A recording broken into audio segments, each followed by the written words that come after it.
We were laughing, music still playing in the car. The party wasn't even over in our heads. It was past midnight when the road went quiet. Too quiet. Then the headlights caught something. Rows of broken stones. A graveyard. Right beside the road. And that's when the car slowed down. Without anyone touching the brakes. The engine coughed once. Twice. Then died. Silence crashed into us. No music. No signal. Only the ticking of the engine cooling. One of us laughed nervously and said, "Relax, it's just bad luck." That's when we heard it. A whisper. Right outside the car. Not a voice. More like breathing, and whatever it was, it knew we were awake. No one spoke. We all heard it. That breathing sound moved from the back of the car to my window.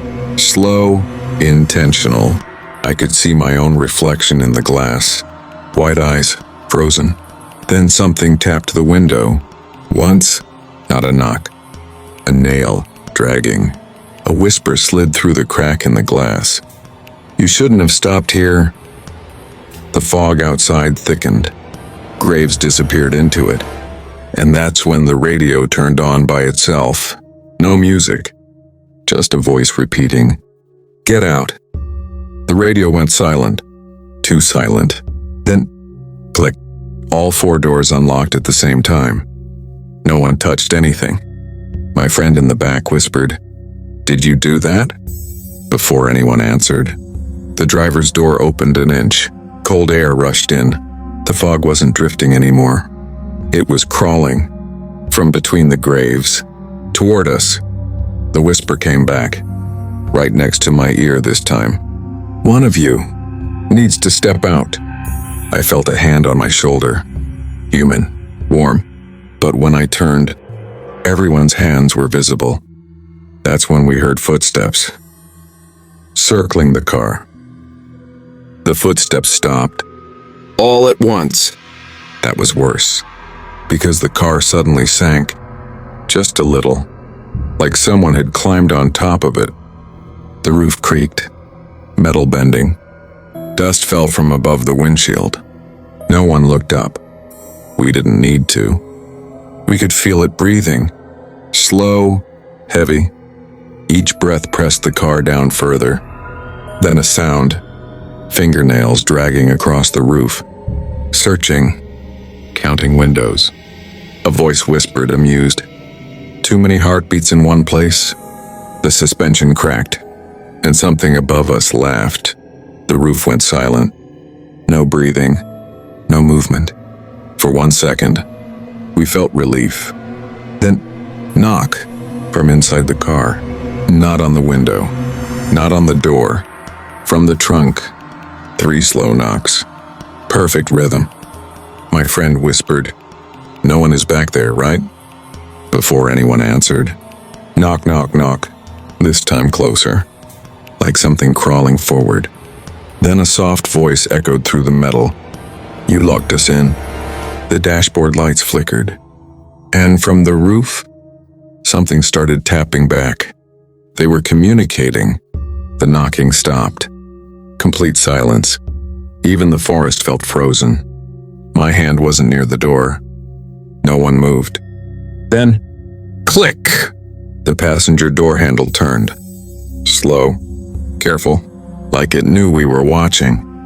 The door opened. Just 1 inch. Cold air rushed in, and a whisper slid between us. "You invited us when you stopped." The car alarm tried to scream, then died. From the back seat, a handprint appeared on the foggy glass. From the outside, but the fingers were pointing inward. The door slammed shut by itself. Every lock clicked down at the same time. My friend whispered, "We're safe now, right?" That's when I heard it. A breath, slow, wet, right behind my ear. The back seat dipped, like someone had just sat down. The smell hit us, rotting flowers and damp soil. The radio turned on by itself, only static. Then a voice inside the noise said, You forgot someone. My phone camera opened on its own. Front camera, but the screen showed the back seat. And something was smiling. My hands were shaking. I didn't want to look. But the mirror, it moved by itself. Slowly, facing the back seat. At first, nothing. Just darkness. Then I saw my own face, smiling. But I wasn't smiling. My mouth in the mirror opened wider than humanly possible. Its eyes were black, and it whispered my name, not out loud, inside my head. Don't turn around. Something warm touched my neck, and the mirror cracked. The mirror stopped shaking. The crack spread like veins. I held my breath. Then, the car sank slightly, as if someone sat down, right behind me. No footsteps, no door sound, just weight. Cold air brushed my ear. I smelled soil, old rain, rotten flowers. My friend whispered, "Don't look back." Too late. A voice spoke from the back seat. It sounded exactly like me. "Why did you stop here?" I froze. My name came from the back seat. Soft, calm, perfect. It copied my tone. "Look at me." My friend's hands shook on the steering wheel. The radio turned on by itself. Only static.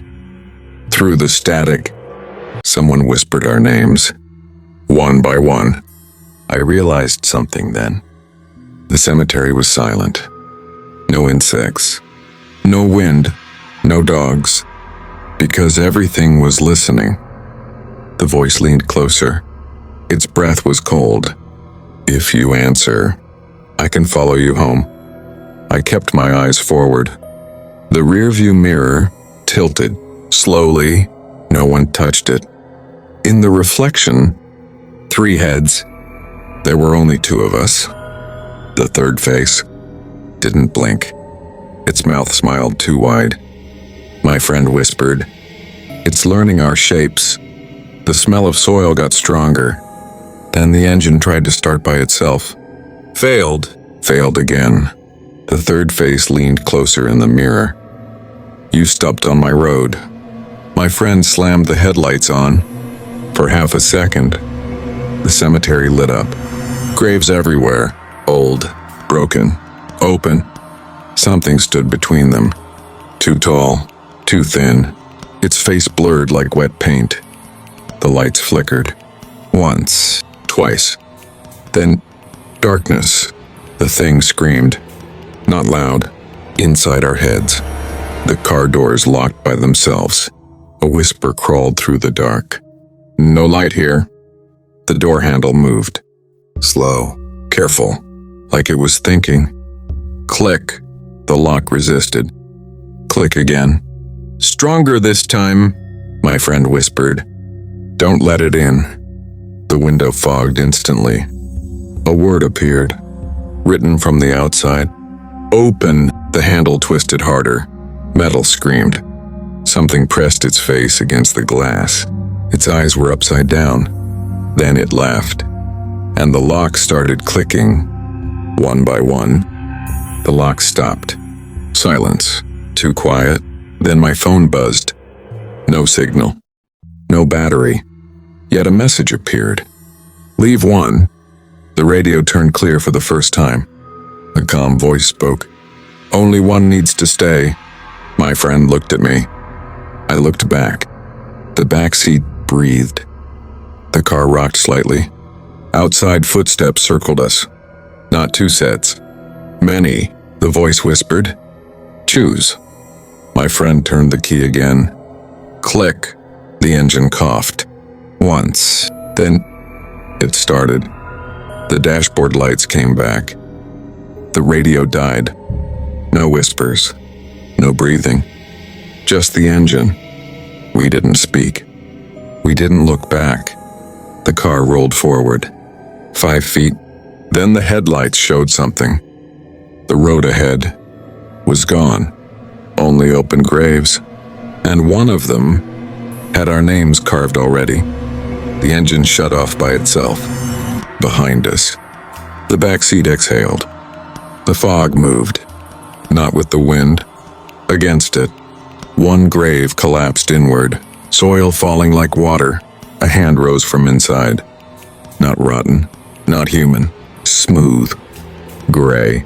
It pulled itself up. Tall enough to touch the fog. Its feet never touched the ground. And then I noticed it had no shadow. The thing tilted its head. It smiled with a mouth that opened sideways. "You came back," it said. The back seat screamed. Not us.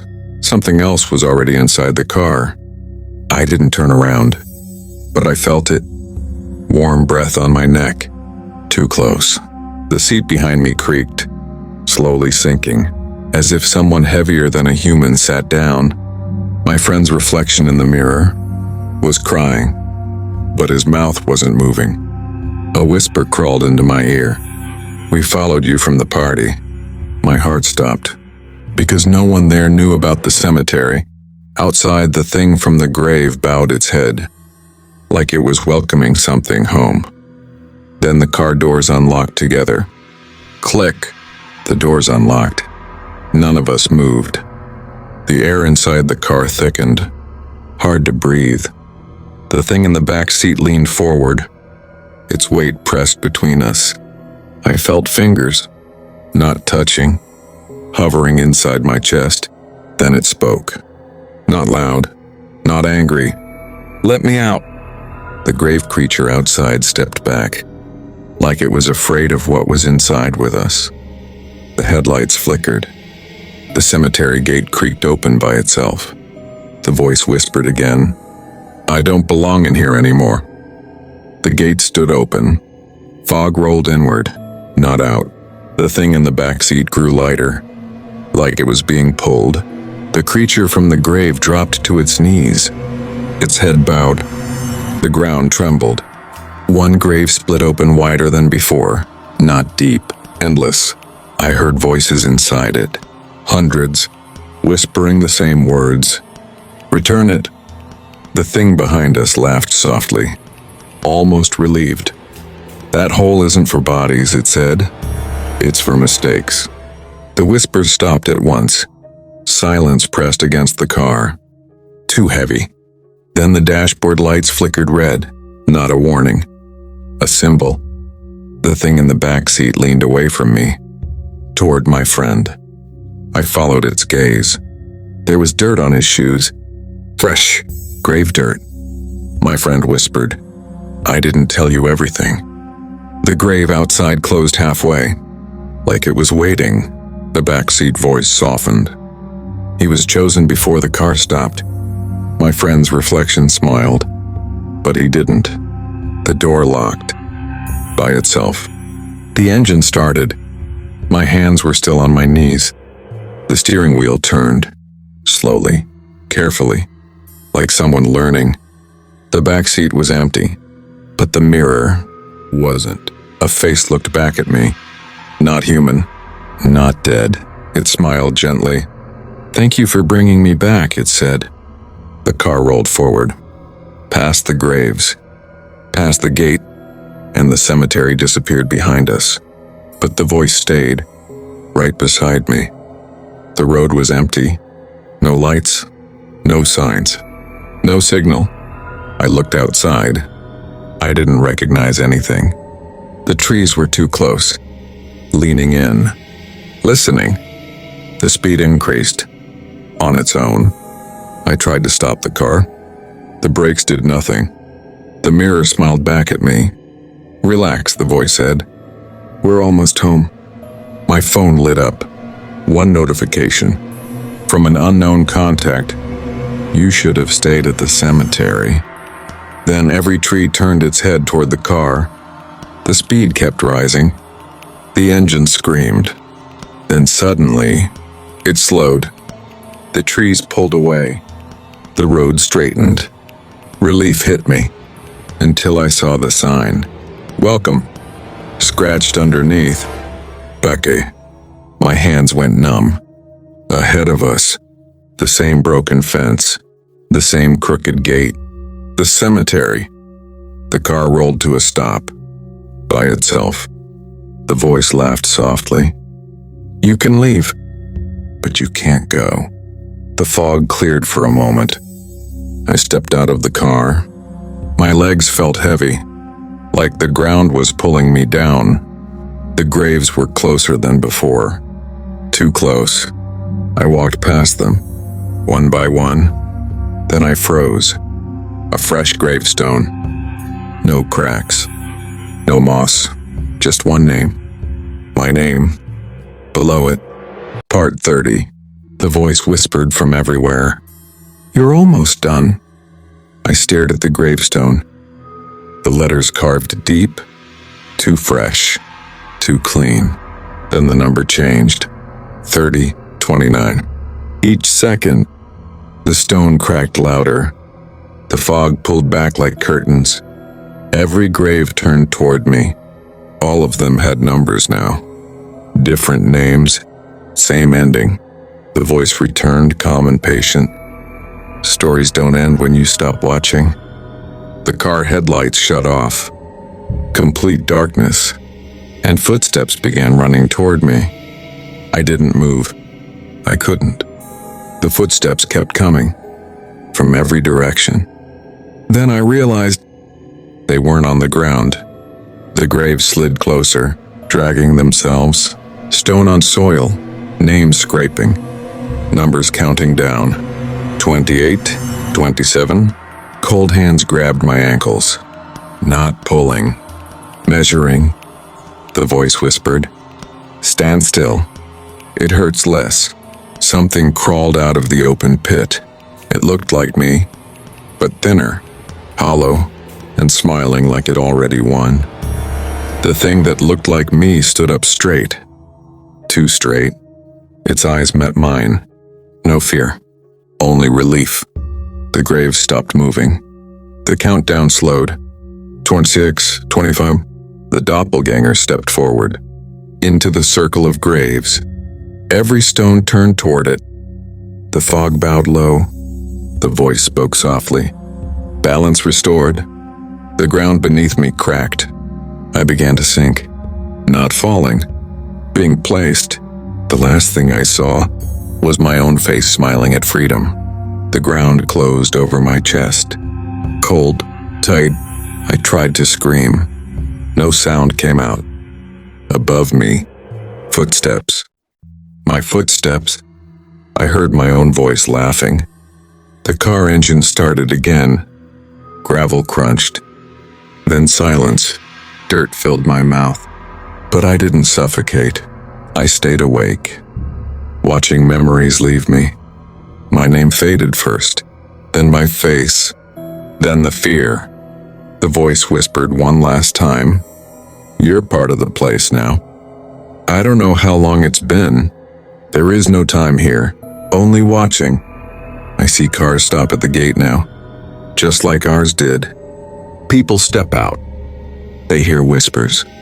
They answer. Every time. Sometimes they hear this story. And when they finish watching, the ground moves a little. A new grave waits. The voice says, someone must stay. So tell me, if this happened to you, who would you leave behind? Because the cemetery is listening, and it writes names from the comments.